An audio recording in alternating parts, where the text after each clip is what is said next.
Ku berjalan memasuki sekolah dengan bisik-bisik yang mengikutiku. Tapi apa cuma perasaanku atau kerumunan yang sepertinya lebih cerewet hari ini? Dengan gugup aku berjalan menuju lokerku dan ya Tuhan, di atasnya ada coretan Karen remaja dengan cat semprot. Aku gemetaran karena malu, dikelilingi wajah-wajah melongo dan terkekeh. Aku langsung lari ke toilet dan mengunci diri dalam bilik untuk menenangkan diri. Kalian mungkin heran, bagaimana aku bisa sampai di titik ini? Aku tak terdengar seperti orang sombong dan tak masuk akal yang biasanya ada di diri para Karen. Memang, karena aku bukan mereka. Tapi aku sadar kalau tindakanku bisa jadi penyebab situasi ini. Aku diadopsi oleh keluarga kaya yang menekan anak-anak mereka untuk tumbuh sukses dan tanpa celah. Sebagai hasilnya, aku tak pernah dapat nilai lebih rendah dari A atau kalah dalam kompetisi. Aku anak sempurna yang terlalu takut gagal, karena tak satu pun pernah mengajarinya seperti apa kegagalan itu. Tapi suatu hari, semuanya berubah. Di suatu hari biasa di sekolah, aku sedang jalan menuju kelas sastra dan kulihat ada cowok tak kukenal menempati bangkuku. Semua cewek memandang terpesona padanya. Hei, ku tepuk pundaknya. Apa ini tempat dudukmu? Iya. Oh, maaf, aku tak tahu. Dia lalu pindah ke bangku yang lain. Kupaksakan tersenyum sopan lalu mengambil tempat dudukku. Lalu guru sastra kami mengumumkan kami akan ada kuis hari ini yang tak mempengaruhi nilai kami. Sebagai murid kesayangan guru di sini, aku tahu kalau ini karena ia ingin menguji Austin, cowok baru itu. Oke, tak masalah bagiku. A+ lainnya untuk ditambahkan ke koleksiku. Hanya saja, entah kenapa aku tak bisa konsentrasi. Aku memandang keluar jendela, berusaha temukan inspirasi menulis. Tapi cowok baru itu menutupi pandanganku.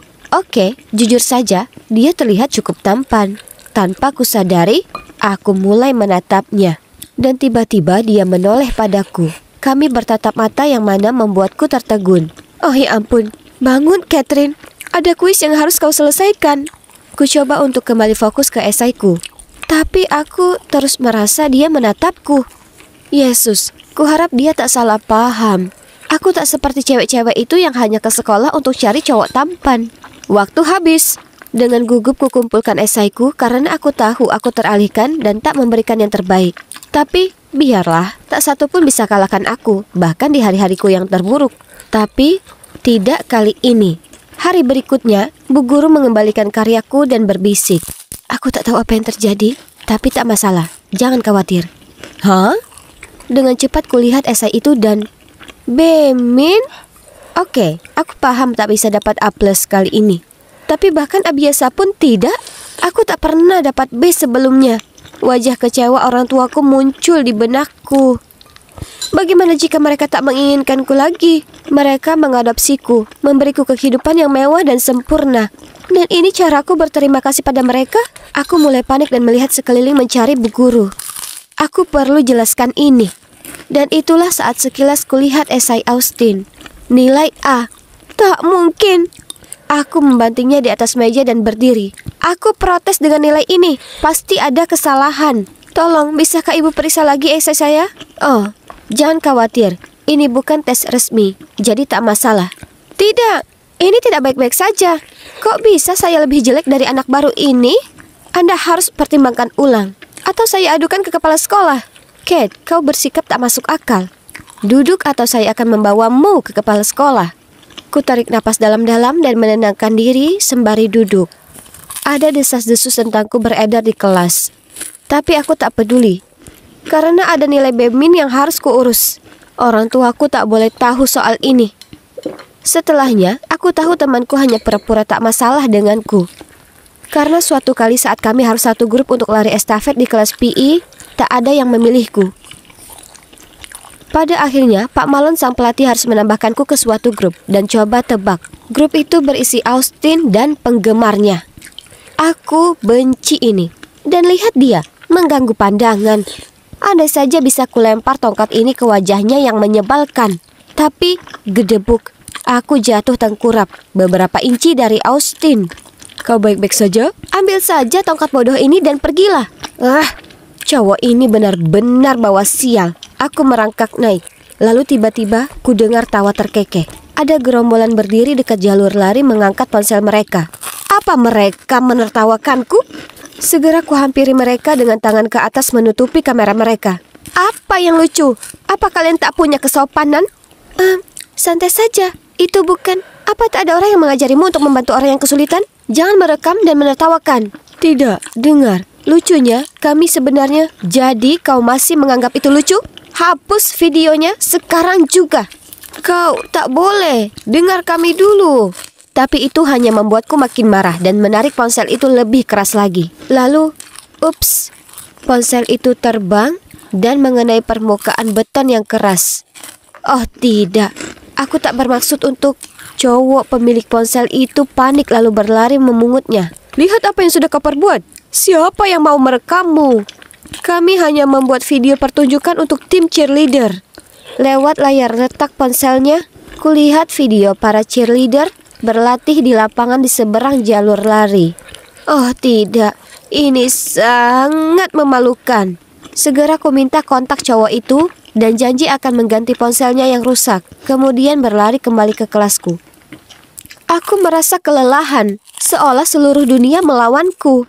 Tapi paling tidak ada satu hal yang bisa menenangkan jiwaku. Ya, buku-bukuku. Itulah kenapa kapanpun aku merasa suntuk, aku ke perpustakaan sekolah untuk bersantai. Jadi seperti biasanya, aku pergi ke sana, tapi kurasa aku lupa bawa kartu perpustakaanku. Oh ya sudah, tak masalah. Karena pustakawannya, Bu Flenderson pada dasarnya sudah seperti keluarga bagiku. Dia bahkan tak lagi menanyakan kartuku. Hai Bu Flenderson, kataku saat ku lewati meja pustakawan. Tapi kemudian aku terkejut dengan suara yang asing. Kau mau kemana? Tolong kartunya. Ternyata Bu Flenderson sedang tak di kantor dan ada anak baru yang sukarela menggantikan. Ku minta padanya baik-baik agar membiarkanku masuk, tapi dia terus mengatakan tidak sambil mengunyah permen karetnya yang membuatku sebal. Dengar, apakah tahu siapa aku? Aku tak butuh kartu bodoh untuk masuk ke sini. Ya, tapi tidak dalam pengawasanku. Dengar, setengah dari buku-buku ini berasal dari donasi keluargaku. Kau harusnya tunjukkan rasa hormat, nak. Pendapat sombongmu itu tak berguna bagiku. Di sini kita bersekolah di sekolah yang sama. Jadi kita setara dan peraturan adalah peraturan. Biar aku bicara dengan supervisormu. Panggil Bu Flenderson. Dasar kau ini, Karen. Aku mematung mendengar kata itu. Itu pertama kalinya aku dijuluki panggilan itu. Dan baru di saat itu kusadari betapa besar keributan yang kubuat di sini. Hanya saja suasana hatiku sudah sangat buruk. Yang kuinginkan pergi ke tempat amanku, dan itu juga tak mungkin sekarang. Aku segera menguasai diri lalu jalan pergi. Tapi yang membuatku sedih, beberapa orang lewat sudah menyaksikan aku mengamuk entah sejak kapan. Dan ya, Austin di sana juga. Kenapa aku harus terkejut lagi? Ceritaku di jalur lari dan juga di perpustakaan pun segera beredar di sekolah seperti api menyambar. Orang-orang tak berusaha menutupi kalau mereka menghindariku dan mulai memanggilku Karen. Jadi, jelas, suatu kali saat kami harus berpasangan di kelas sastra untuk esai ujian tengah semester, aku sendirian lagi. Paling tidak, itu yang kukira. Sampai Austin membungkuk dan memintaku untuk jadi partnernya. Meski aku benci nyalinya, aku tak boleh gagal di tes ini. Jadi, iya, aku setuju. Kami kemudian bertemu hari itu di rumahnya. Dengan antusias kutunjukkan padanya beberapa opsi buku untuk topik esai kami. Tapi dia sama sekali tak terganggu sambil melihat-lihat ponselnya. Ya, yang manapun yang kau suka. Toh kau yang akan mengurus semuanya. Apa maksudmu? Dengar, aku hanya sekelompok denganmu karena kau pandai soal ini. Jadi tolong lakukan saja tugasmu. Terserah, aku tak peduli. Aku benci ini. Kau tak suka sastra? Tapi terakhir kali kau dapat A. Oh, itu? Jangan terlalu kecewa, karena aku hanya menyalin pekerjaanmu dan mengubahnya sedikit. Jadi secara teknis itu juga nilai A milikmu. Ya, selamat. Apa? Jadi, semua stres yang harus kutanggung selama beberapa minggu ini ternyata hanya karena dia curang? Aku sangat marah. Merasakan emosi yang meluap-luap, aku menangis. Yang mana membuat Austin kebingungan. Hei, ada apa? Tenanglah. Jangan menangis, aku minta maaf. Tolong berhentilah menangis. Kemudian berlinang air mata, mulai kuceritakan padanya tentang semua tekanan yang harus kutanggung dari harapan orang tuaku. Dan semua insiden Karen yang kualami akhir-akhir ini di sekolah. Sampai satu titik, Austin minta maaf padaku. Karena ini semua berawal dari aksinya menyalin esaiku. Malam itu, kami tak menyelesaikan apapun untuk esai, tapi hanya duduk dan bicara. Setelah sesi sharing yang berlebihan, aku dan Austin jadi saling dekat. Nyatanya, dia jadi satu-satunya teman yang kupunya di sekolah. Menyenangkan punya teman lagi, tapi masih sulit saat reputasimu di sekolah benar-benar hancur dan semua orang mengenalmu sebagai Karen remaja. Terutama saat aku menghadapi kontes pidato besar yang akan datang. Aku tidak dalam kondisi prima untuk belajar, jadi aku hampir tak punya persiapan untuk kompetisi itu. Terus kubayangkan wajah kecewa orang tuaku ketika aku tak memenangkan juara pertama. Malam sebelum lomba, aku sangat stres sampai harus kutuangkan semua ke dalam buku harianku. Kuharap aku akan merasa lebih baik dan siap untuk hari besar itu. Kemudian ponselku berdering. Itu Austin. Hei, semoga sukses besok, Kate. Sampai jumpa di sana. Terima kasih. Aku tak tahu lagi. Apa kau masih stres karena itu? Kalau kau sudah selelah ini karenanya, maka aku tahu obatnya.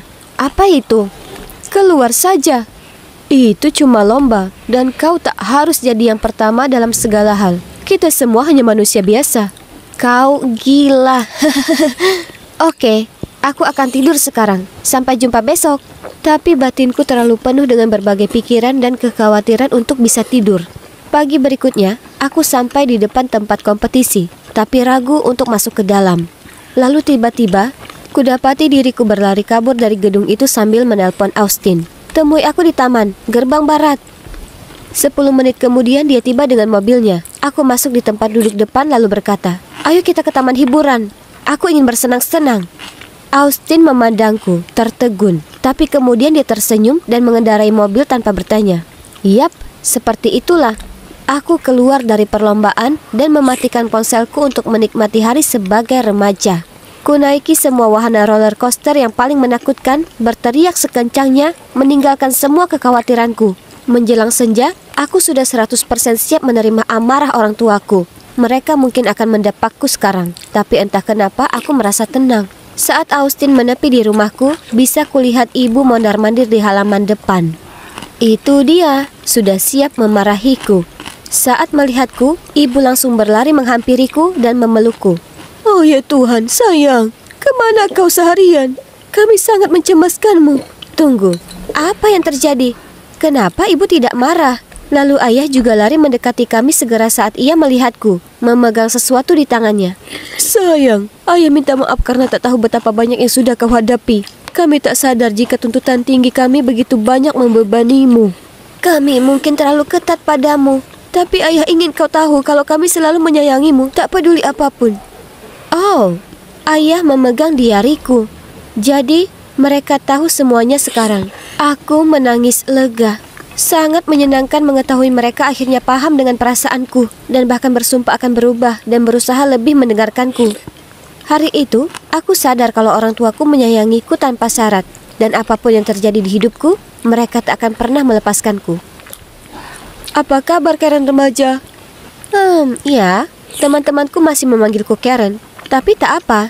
Mereka memanggilku itu untuk bercanda, bukan berniat jahat atau apa. Aku sudah lupakan semua yang terjadi. Dan begitu juga yang lainnya. Semua hanya tinggal kenangan sekarang. Tapi berkat fase Karen itu, aku diingatkan agar tak terlalu keras pada diriku sendiri. Supaya aku tak lagi berakhir jadi Karen bagi diri sendiri.